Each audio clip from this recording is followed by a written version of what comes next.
Okay, removing the blade from the mini circular saw, the watt brushless, 20 volts.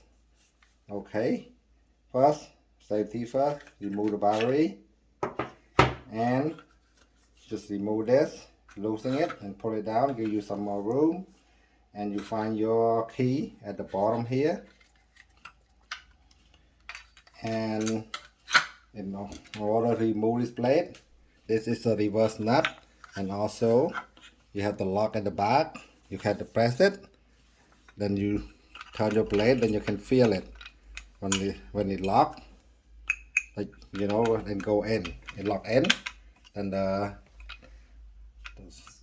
reverse nut. So turn it all the way, take it off, remove the guard, remove this one out of the way, and here you go, the blade out. Same way, put it back in,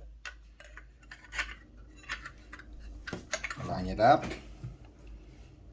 put this one back in.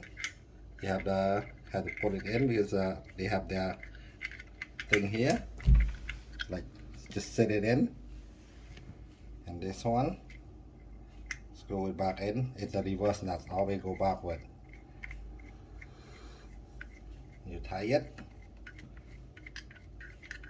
all the way with your hand tight, and use your tool, tie it back some more, really tight, and that's it. You let go, safety, everything back in place, ready to use again.